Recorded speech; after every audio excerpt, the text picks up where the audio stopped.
Hi, this is play-by-play announcer Paul Roper, Seton Hall class of 2008, and you're listening to Hockey at the Hall, WSU's only show dedicated to covering the National Hockey League. This is your host, Anthony DiPaolo.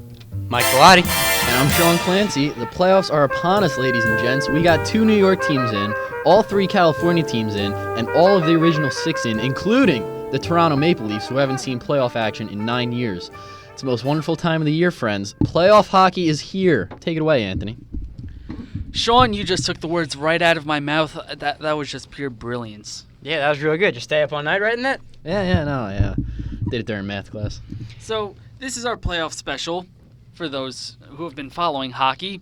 And before we go into the playoff teams, we're going to start out with a little bit of news from mostly regarding the draft. And our good friend Sean here has been paying close attention to the draft lottery and who will get the first pick at the Prudential Center this summer. Yes, well, the draft lottery, they do it the way they do it, is they pick the team, then they read off starting with the team that's supposed to get the 14th overall pick, and they say, the 14th overall pick, that team's retain their pick, and the 13th team retain their pick, and they go all the way through. And they got to the Devils. Unfortunately, the Devils retained their 9th overall pick. Then they got to the Oilers. You got to root for the Oilers. But they retained their 6th overall pick, I think they are. Another season of oil change for them. Another season of oil change. Then they got all the way to Colorado, who was slated to get the 2nd overall pick. But they won the draft lottery, so now they're going to get the 1st overall pick. Florida's going to move into 2nd overall pick. So I'm happy. I was rooting for Colorado, good young team. And you got to root against Florida. I don't want Florida to have any success because I want that franchise moved out of Florida. There's no reason to have On 2. to Seattle. Somewhere, anywhere but Florida. There's no reason to have 2 Florida teams in hockey. Bring them back to Hartford, actually. Save the whale. Yeah, save the whale. But we're going to go on to some more draft news, and the New Jersey Devils came out with big news the other day. Lou Lamoriello said, guys, we are keeping our 2013 draft pick. Okay, a little background information here. When the Devils signed Ilya Kovalchuk a couple years back to the big, long contract, 15 years, they had originally intended it to be 17 years. Now, the NHL, when the Devils had proposed this 17-year deal, the NHL could have just rejected it and said that it circumvented the CBA rules, which really it didn't. But instead, they rejected it, and they also penalized the Devils, and they basically said, hey, Devils, you have to pick one of these following years, 2012, 2013, 2014. Pick a year, and you're not allowed to use a 1st overall draft pick. Now, I don't know if this rule was pre-written or if they just came up with it on the spot. Either way, it's pretty bogus because every single team in the league was structuring contracts the exact same way the Devils were. It just so happens that when the Devils finally did it, I guess the league decided to make an example out of the Devils, just like they have in the past. And so the Devils have to forfeit a 1st overall draft pick. Now, they chose to keep their 1st overall draft pick for this upcoming draft, which means they're going to have to forfeit the 2014 because they also kept last year's too, the 2012, which a lot of people thought was kind of confusing because they had the 29th overall pick in that draft. So you get into thinking, well, why would you keep the 29th overall pick? It doesn't make a lot of sense to a lot of fans. But when you think of it from a couple different angles, you got to think, well, if they didn't keep the 29th overall pick, then the next pick that they have is 60th. And you don't want to go into a draft where your first pick that you're getting is the 60th or 59th, whatever it was, overall pick. So maybe that's one of the reasons Lamoriello kept it. And maybe one of the other reasons is that he was kind of hoping when they were working out the new CBA that they would rewrite the rules of contract structure and all that, which they did. And he was hoping that their penalty would be taken away, and there's no sense to give up a pick and then have the rules rewritten anywhere where you wouldn't have having to give up the pick. But I feel like when you said, their first pick being number 60, I feel like there's only one team that could get away with that and still have a pretty good draft year, and that'll be the Detroit Red Wings. You look at a team like them, Pavel Datsyuk and Henrik Zetterberg, they were drafted in the 6th and 7th rounds respectively, so they have really good scouting.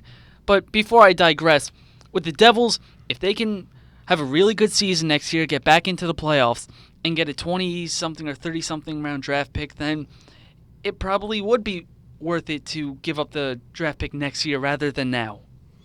Yeah, well, hopefully we have a good season next year, because the worst thing that could happen is we have an even worse season than we had this year. We end up finishing like 30th place. So not only do we finish 30th place overall, but then we don't have a first overall draft pick, because we, no matter what, we've already used our 2 years of draft picks, so we have to give up next year's.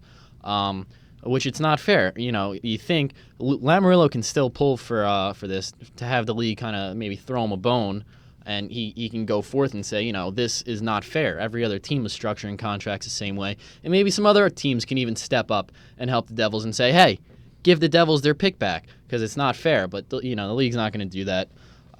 There's some sort of conspiracy against the Devils. I'm not going to get into it. Well, as he's not going to get further into that, we're going to go into the playoff series. And I guess we'll start with one of the Western Conference series with the Anaheim Ducks and the Detroit Red Wings. So, guys, what do you think of the series? Personally, I'm picking the Anaheim Ducks to win this 1 in 6. See, the thing is, the Ducks have been the whole season, they've been kind of in the shadows of Chicago with their real impressive historic start to the season. And no one realizes that the Ducks have been one of the best teams in the league this year. They finished second in the conference in points and third in the entire league. And a lot of people don't know this. But what makes the Ducks so special, such a good team, is that they get contributions from everyone, not just their first and second liners. They got guys down on the fourth line putting up points. They got guys on defense that are putting up points. They get help from everywhere. I mean, the goaltending situation is going to be a little shaky. You have Jonas Hiller and Victor Fast. The two of them are competing to be the starting goalie. But at this point, it's very tough to tell which one of them would be the starting goalie. Probably would go with Hiller. But I mean, the goaltending situation aside, I think that because of the talent and depth that Anaheim has, I think they're going to end up taking the series. Well, like you said, Michael, they have a good crop of forwards, a lot of which are in their prime now. But I'm picking Detroit in 6. And obviously you Avid Hockey at the Hall followers know this. We've been posting our brackets separately from the podcast. But the benefit of listening to the podcast now is you get to hear the reasons behind our madness, the methods behind our madness, as I think the saying goes. So I'm picking Detroit in 6. And here's my 2 main reasons. First of which would be Detroit, how well they've played down the stretch, making the playoffs despite all odds. Or at least my odds. I didn't say they were going to make the playoffs, but of course they go on a 4-game winning streak. They ride a 4-game winning streak to clinch a playoff seed. So a team's going in hot. I don't make a habit of rooting against teams that are going in the playoffs hot. And the other main reason would be, I think the goaltending situation. I think Howard kind of outweighs Jonas Hiller, and now Jimmy Howard. I think he's an average goalie in this league. But I still think that he's got the edge over Hiller. I don't see Hiller being a goalie that can really carry a team deep into the playoffs. So, Detroit in 6. So, Anthony, care to be the devil's advocate? Yes, well, I agree with you, Mike. I picked the Anaheim Ducks, and I picked this to be a sweep. This might be a little too much. I still think the Ducks are going to win. I still think it's going to be 4 or 5 games. 6 the latest. I don't think this one's going to 7 by a long shot. But you have to look at the players. The Wings do have Datsyuk and Zetterberg, as I mentioned earlier, with them being drafted high up in the draft. But after that, you don't have that many other people. You got Franzen, you got Filppula, you got these aging forwards, and you have a couple rookies. One of the best I can name is Damian Brunner. But after that, there isn't much else. Whereas you look at the Ducks, they got Ryan Getzlaf, they got Corey Perry, Bobby Ryan, all playing as well as ever. Maybe not so much in the last month, but they've been in the Cup run in 2007. They got Francois Beauchemin, a defenseman who came back to the Ducks after winning the Cup with them in 2007. And you look at Nick Lidstrom, who retired for the Red Wings. Yeah, they're still able to make the playoffs without Lidstrom, but barely. Yeah, so now how are they going to do it? You've seen how much of a struggle it's been without Lidstrom this year. It's amazing the impact that one player can make. And then you look at the other goalies. Or you look at the goalies with Jimmy Howard. Yes, he's been pretty good for the Red Wings, but I see Jonas Hiller being just as capable as a starter. And you have Victor Fast. So if Hiller doesn't work out, you got Fast, who really hasn't been 1 and 2. It's more like 1A and 1B. They've really been playing well, both of them. similar to Ray Emery and Corey Crawford, but the only difference is with the Ducks, I think they've been splitting playing time a little more. So I think the Ducks have a little bit more depth. Their offense has been phenomenal for the most part. They have some core guys that are coming back for the playoffs after their 07 run. So I think the Ducks have what it takes to knock out the Wings early.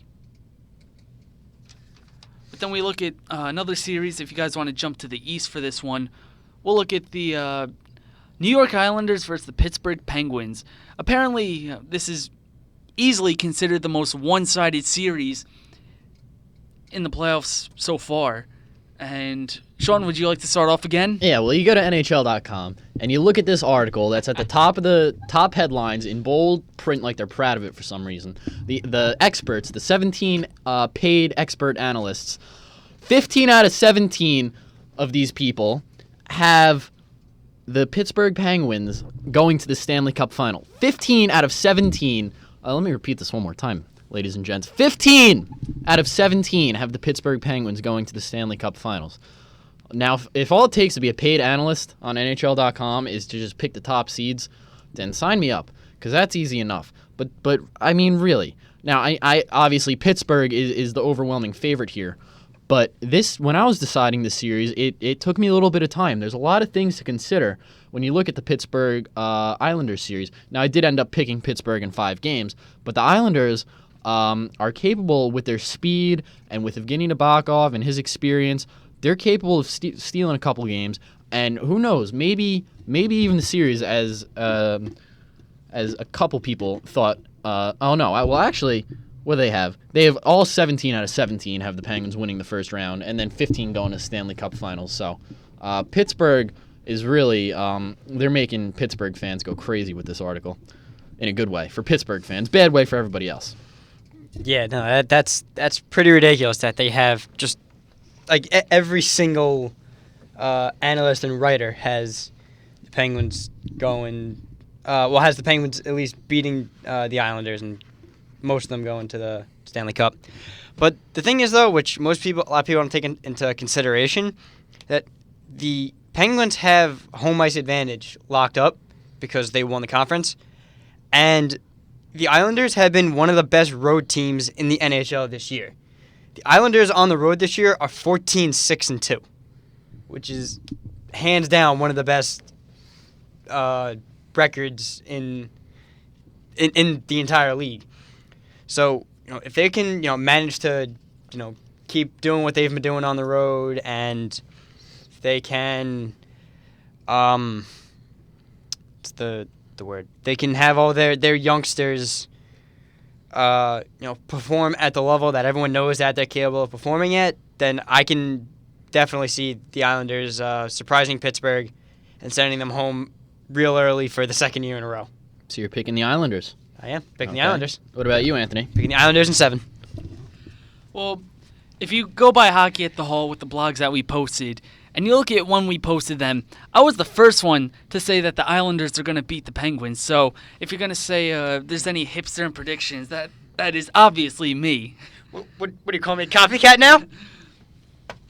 No, we're just both crazy, and we would definitely not fit.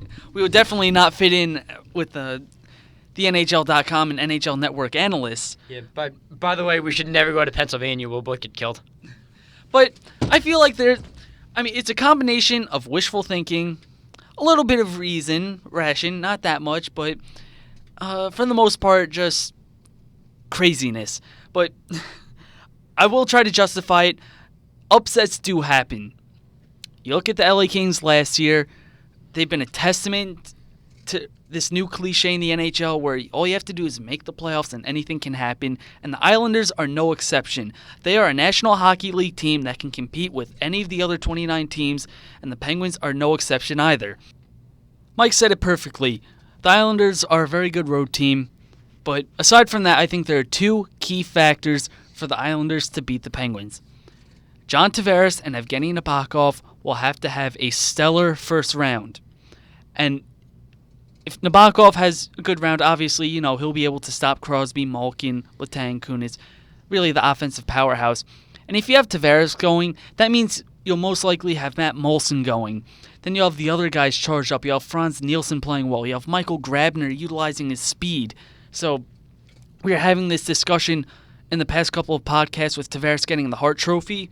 Well, if he can lead them past the Penguins, then I think the Islanders could honestly do anything, and he could even go for the Conn Smythe. But first things first, the Islanders will have to take care of the Penguins, which again, I think it's a very possible task as long as John Tavares and Nabokov play well.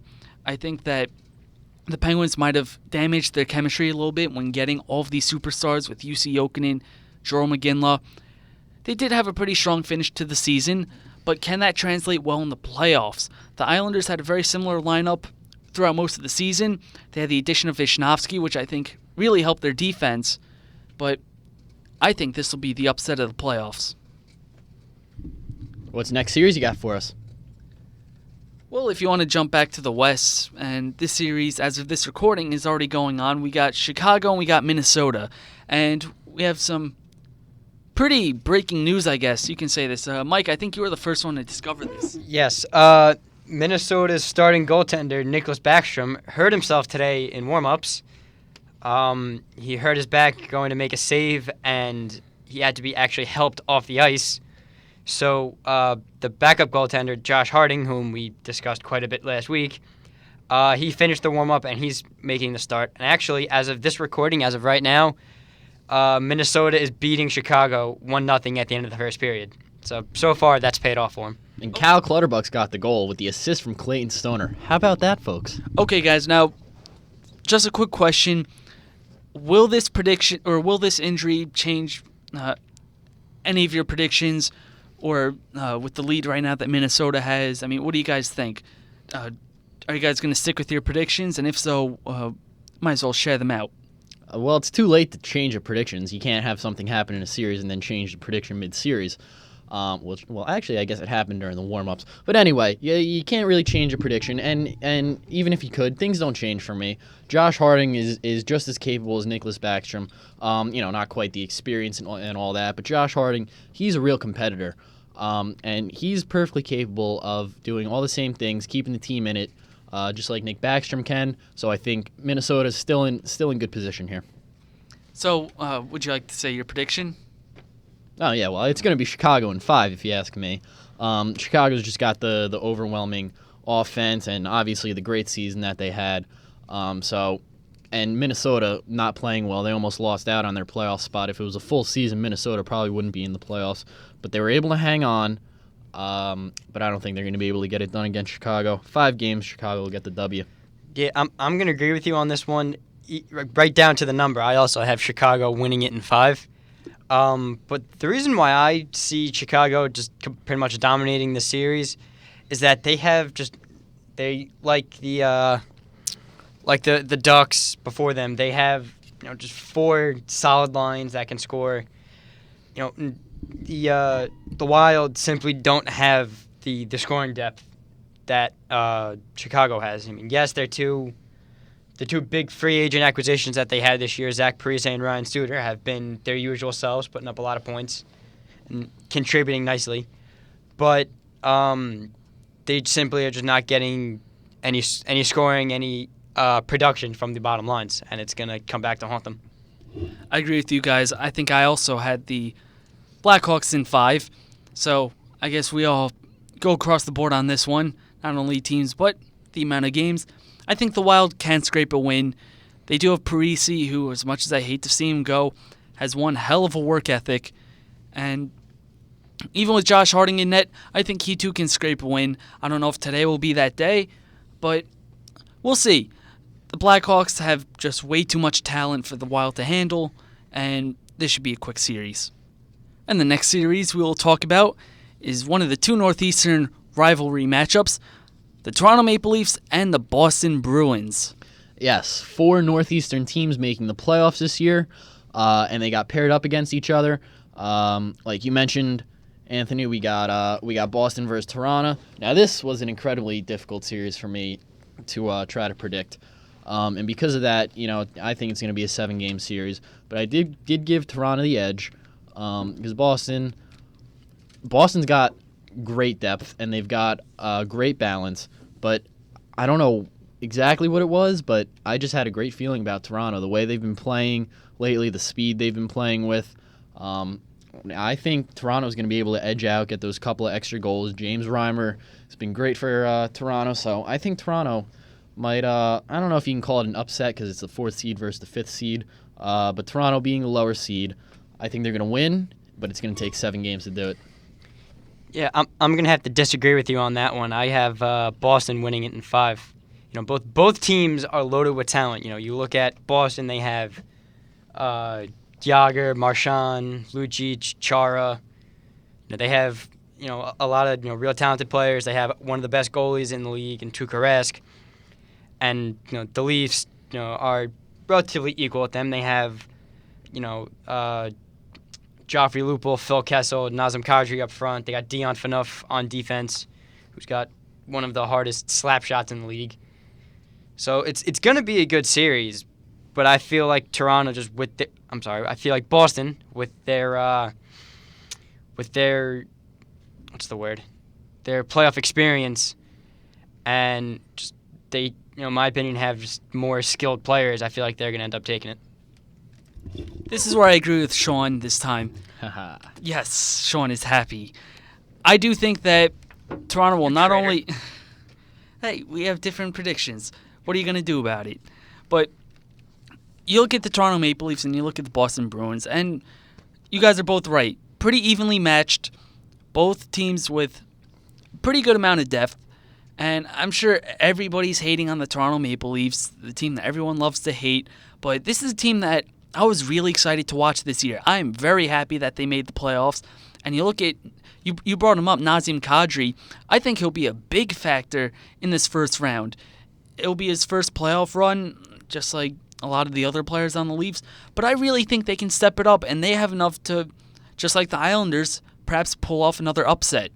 Plus, I mentioned Toronto Maple Leafs have gone a number of years without making the playoffs, so now that they're in, the energy that the fans are going to bring and that they're going to bring, you know, most of these guys have never been in the playoffs before, so you got to take that into consideration too.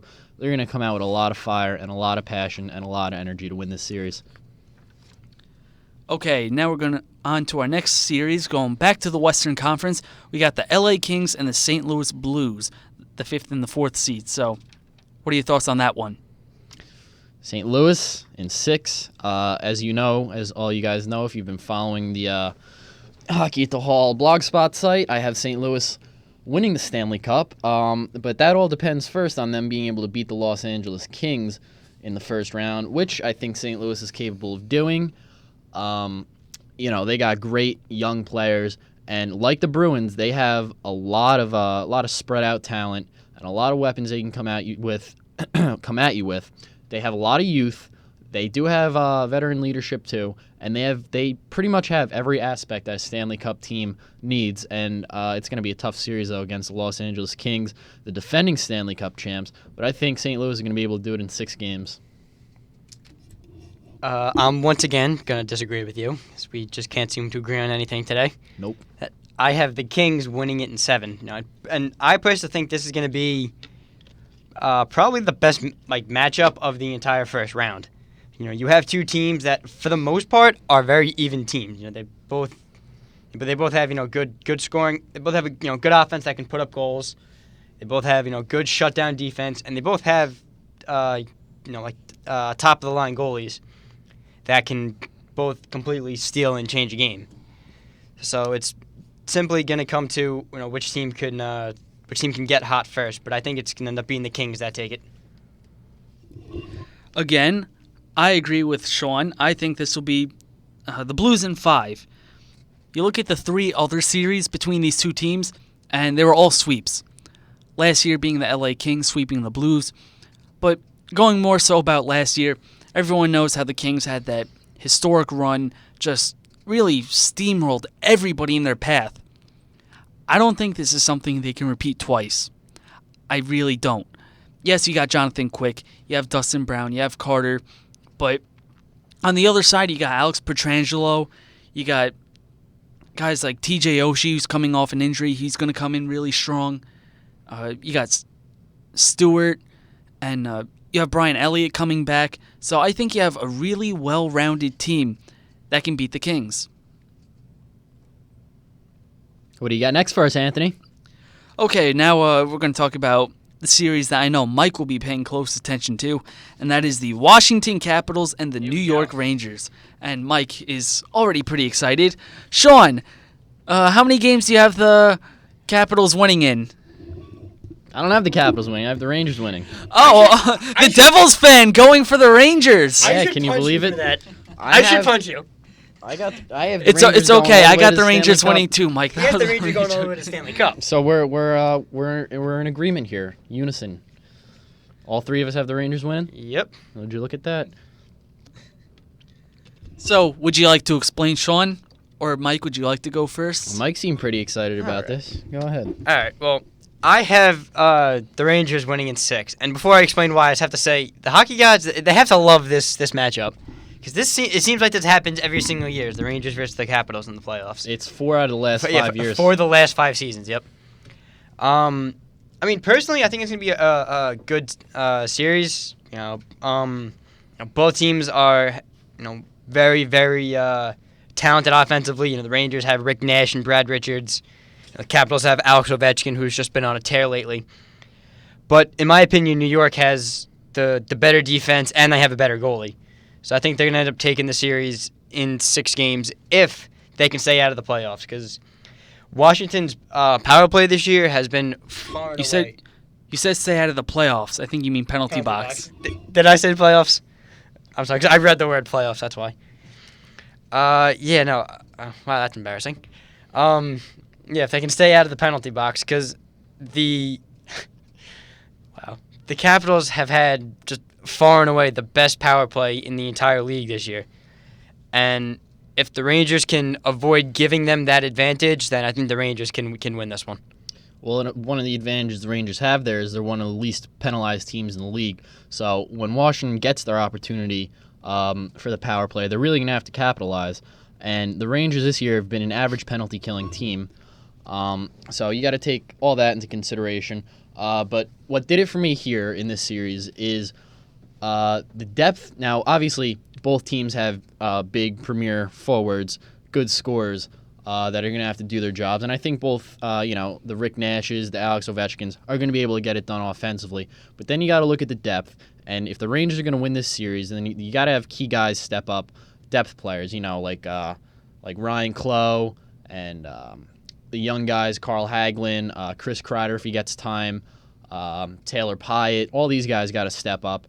And the Rangers' depth, I think, is more capable of producing and grinding it out, more so than the Washington Capitals' depth. So here, I got to pick the Rangers here, unfortunately, as a Devils fan. I got to pick the Rangers. They look like they really have a good team this year. They've played so well down the stretch, which so have the Capitals. But one of these teams' hot streaks is going to have to come to an end, and I'm thinking it's going to be the Capitals are going to come to an end in the first round.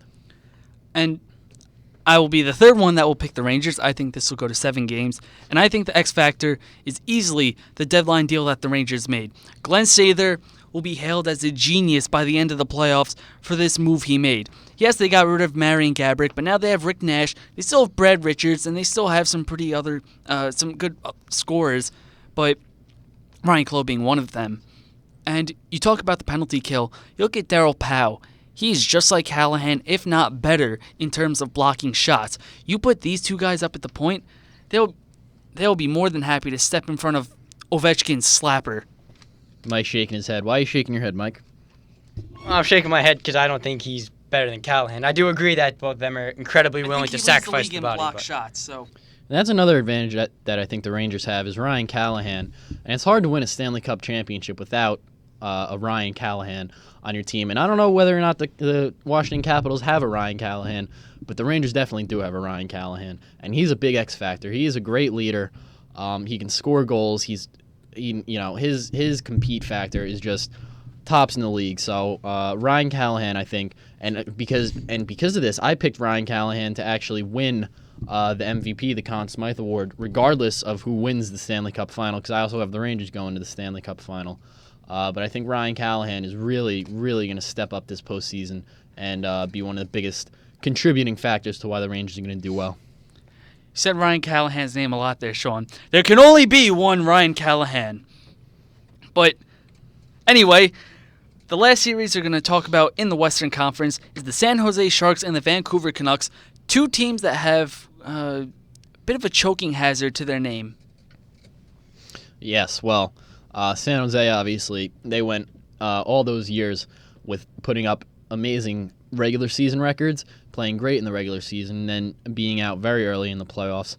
And then you look at Vancouver, and Vancouver got to the Stanley Cup final a couple years ago, and obviously they played one of the worst series that a team could play. Well, they took it to 7 games, but their losses were losses. They were big losses. So both these teams have been... Which was then followed by the complete destruction of Vancouver. Yes, the riots. The fans can get a little wacky sometimes. No offense to you Vancouver fans out there, but settle down, please. Settle down. But this was a tough series to pick. Because really these teams are so evenly matched, and they got good forwards. They've questionable offensive depth this year. They've a couple solid defensemen, and they both have good goaltending. Because when Luongo is playing good, he's a tough goalie to beat. And Antti Niemi obviously had the great season that he had this year. So this one was tough. This was pretty much just going with my gut. I went with San Jose here. 7 games, though. It's going to be a long, hard-fought series. I actually went with Vancouver on this one. Yes, all the things you brought up were, very good points. But I feel like that Vancouver just has much better offensive and defensive depth. You look at some of the players they have. They have the Sedin twins, Ryan Kessler, Derek Roy, Alex Burrows. They have a lot of guys that can hurt you, a lot of guys that can put the puck in the net. They have some real good defensemen. They have a real good goaltending duo, which is honestly their biggest question mark is, who's going to be named their starters. They're going to be Schneider, they're going to be Luongo. I believe I heard stories saying that Corey Schneider was going to start, and Really? that's one of the reasons why I picked San Jose in 7, just like you, Sean. I think that you look at Antti Niemi in goal. He's had the playoff experience. He guided the Chicago Blackhawks to their 2010 Cup run. Yeah, he's won a Stanley Cup. He knows what it takes. Yes, as Pierre Maguire would say. But you also look at the San Jose Sharks. How many times do you have to go into the playoffs to finally know what it takes? I do think, though, that 2 years ago, everybody likes to forget that the San Jose Sharks did make it to the conference finals. So it's not like they've never gone past the first round. And I think this will be one of those years, again, where they can get to at least the second round. And with the Canucks, yes, they got the Sedin twins. They have Ryan Kessler. They have Alexander Burrows, who was probably most effective in the Cup Finals by biting Brad Marchand's finger. I don't think he can do that to Jumbo Joe Thornton. I don't think he can pull that off on him. But you got Thornton, you got Pavelski, you have Logan Couturier, who's been very solid for San Jose ever since Logan Couture, ever since he came into the league. Couturier is on the Flyers. I'm sorry, I stand corrected. But however you pronounce the name, he's been very solid since he entered the league for the San Jose Sharks. And you can't forget also Brent Burns, the former defenseman on the Sharks, moved up to the forward position, and that has paid dividends as well. So I have the Sharks overwhelming the Canucks, or maybe not overwhelming, but squeaking by with a seven-game victory. And the last playoff series we'll be going over is the second Northeast Divisional rivalry matchup, the Montreal Canadiens and the Ottawa Senators. This was another really tough series, but I had to go with Montreal here. There's a lot of parallels with this series and the San Jose-Vancouver series, I think, but I got to go with Montreal. Despite all Ottawa's, their great storylines this season with how they've overcome their injuries and everything like that, and obviously they have most of their injured players back now. But I still think Montreal, the way they've really come together as a team, as a group all season, they've been able to grind games out and win games. I think they're going to be able to do that again in this series. It's going to be another long-fought series, though, but I'm picking Montreal in 7 games. Yeah, I'm actually going to finally agree with you on one. I have Montreal in 6, and just, again, because of the injuries that they've sustained, yes, they have most of them back, but they're still missing Jason Spezza, who's one of their leaders. both offensively and I guess you would say spiritually. He's one of their leaders. He's one of their most important players. I mean, yes, they did get Erik Karlsson back. They did get Milan Michalek back. But I feel like it's just not going to be enough to overcome the superior, forces of Montreal. I agree with you 100%, Mike. And also you have Craig Anderson that's just coming back from an injury, so we don't know how good he's going to be. And if he doesn't play well, you have to remember they don't have Ben Bishop anymore, who I thought played well for them and was probably an underrated or unsung hero for the Senators during that run. Granted, they do have Corey Conacher, the rookie sensation they got from Tampa Bay, but I don't think it stacks up to what Montreal has. They have Brian Gianto, who's been a great leader for Montreal, which is weird because it's not every day you see an American captain leading a traditionally French-Canadian team like the Canadiens. I mean, hell, it's in their name. But you also have Alex Galchenyuk, who's been playing... It's not in their name, it is their name. True. You have Galchenyuk, who's been playing well for the Canadiens. You got Brandon Pruss, who's quickly become a fan favorite. Carey Price, PK Subban. I think this will be the Canadiens in 5. And then that just wraps it up with our playoff predictions. And now we'll head it over to Sean Clancy with his segment, Clancy's Crease. It's been a long time coming. Give me my paper. What do we got here? Vancouver's goalies. Well, you said Schneider starting, so we'll toss that out the window. We're a little tight on time here. So what I'm going to present to you wonderful people now is my top 5 goalies of the playoffs this playoff season, and reasons I have them there. Number 5, coming in at number 5 would be Braden Holtby, and you got to go with Holtby with obviously the great run that he had last season, and he's a solid goalie too. If you watch him and the way he prepares for games, and the focus, he shows up at the rink and he visualizes himself. He's out there for a long time just visualizing himself and plays unfolding, and he's a very sharp goalie, very focused, and I think he may even improve a little bit from his run last year. I still think that the Rangers are going to win, though. Number 4, Evgeny Nabokov, old Nabby. I know you're thinking, yeah, there's a little bit of a stretch here putting Nabokov in the top 5 goalies out of all the great goalies in the playoffs, but I think Nabokov is number 4 here. Primarily because of all those great seasons that he had with San Jose. Even though there wasn't a lot of playoff success there, he's still a great goalie. He's an older goalie, plays an older style, and he's a little bit unpredictable, which I think might come as an advantage to him. I think he's going to make a lot of saves that other goalies wouldn't be able to make, and if he really steps up and plays well, he's going to be the reason that the Islanders can maybe win the series. But I don't have them winning the series. Number 3, Antti Niemi. I have Antti Niemi at number 3, and obviously he's been to the Cup final. He knows what it takes. He was just there a couple years ago, won the Stanley Cup. He's had a great season. He's one of the front runners for the Vezina Trophy here with San Jose. So Antti Niemi, number 3 goalie. Number 2, Henrik Lundqvist, the king, as you Ranger fans like to refer to him as. The king of what? I'm not sure quite yet. But maybe he'll make it happen this year. Maybe he'll win a Stanley Cup and earn his title. He's had a great last couple regular seasons, obviously. Played extremely well in the playoffs last year. And he's been getting increasingly better as the season's progressed. So Lundqvist is going to be coming in here hot. Number 1, Jonathan Quick, Stanley Cup champion of last year. And obviously Quick hasn't had nearly as good of a season as he did last year.